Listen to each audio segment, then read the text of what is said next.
to set a good example to the kids, it's even more important to have a good mental health and to be a role model for them. So then I decided that I have to go to office. Then I started going there for a couple of hours, and eventually when the kids also they became independent, I started giving more time. Welcome to another episode of NaariTalks, and today I'm with someone very special. I'm with my mother, and she'll be talking about how she manages it all, being a mother, a maker, and an entrepreneur. So, Mom, can you introduce yourself? I'm Smiti Agarwal. I am wife of Himant Agarwal, who is the CMD of V-Bazaar Private Limited, and of course mother of two beautiful children, Raghav Agarwal and Ditya Agarwal. So my son is also with us in the business, and V-Bazaar is a chain of stores which is based in tier 2, tier 3 cities, which is selling apparels and all the household products. Okay. And what's your position in Weaver? I'm the director over there. So, yeah. So, can you just tell us about what your responsibilities in Weaver are like? My responsibilities in V-Bazaar is usually the manufacturing part. We have a small manufacturing unit, so I'm looking after the kids department, and I look at the samples which we have to, develop, and I look whether that they are of the same quality we would like in our company. So mostly I'm looking after the manufacturing parts of kids department. Okay. So, can you tell us how a normal day in your life is like? A normal day in my life is like waking up around 6 in the morning. Then, after doing my routine activities and my prayers, I prepare breakfast and lunch, and then I usually leave to office for office around 10 o'clock. And then over there, I'm working there for 5 to 6 hours, and usually I'm back by 5:30, 6 o'clock in the evening. And post that, I rest for some time. Then I go for my workouts, and then after that, I prepare the dinner, and then we have family time and friends time. And usually by 10:30, 11, I'm off to sleep. Okay, perfect.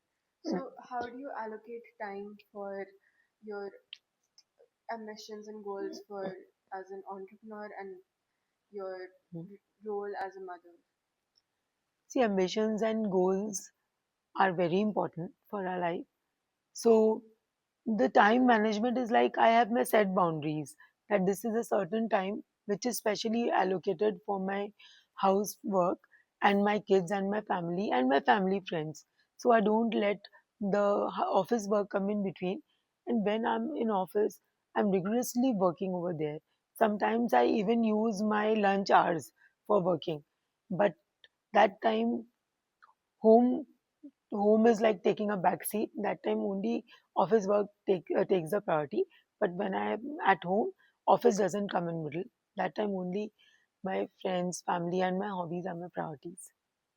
Okay. And how did becoming a mother change your entrepreneurial goals and aspirations? So when Raghav was born, that time definitely my entrepreneur goals took a back seat. That time my kids, my family, they took the priority. But that time I was not even going to office for like 1.5 years. But then I realized to set a good example to the kids, it's even more important to have a good mental health and to be a role model for them. So then I decided that I have to go to office. Then I started going there for a couple of hours, and eventually when the kids also they became independent, I started giving more time. So then I again started to resume full-fledged work. Okay. You said being an entrepreneur helped your mental health.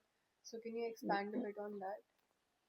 So it happens like I love my work. I love the time meeting new people, developing new products, and being in the game. So when I was only at home, that time I was missing the fun part of it, and the thrill which comes with into technology, and when the stuff you produce and that gets sold. I was missing that part. So when I started going to work, then again I felt more confident and I felt more relevant. Hmm. Yeah. So, how do you think it impacted your children, like me and my brother? How do you think it impacted them when you started taking on entrepreneurial activities? It was very normal. I think it did not impact much because I had support of your grandma, and also we had good staff at home. And more than that, I think children also like when we spend quality time with them rather than quantity time. In fact, sometimes I remember that when you had holidays, even you used to come to the office, you used to sit in my cabin and you used to help you with your school work also if you needed some. So that ways, I think you all loved it when I used to go to office. Yeah. Okay, so if there was any advice that you could give to women out there who want to pursue entrepreneurial dreams, but they have familial responsibilities, what advice would you give them? So I think effective time management is the key, and then you have to set your boundaries.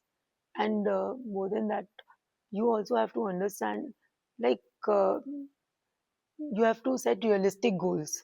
You cannot think that you are a, power woman, that you can do everything. You have to understand, you have to go small at a time, go little at a time. And sometimes if you're not able to do, it's okay. It's very normal. It's where is human.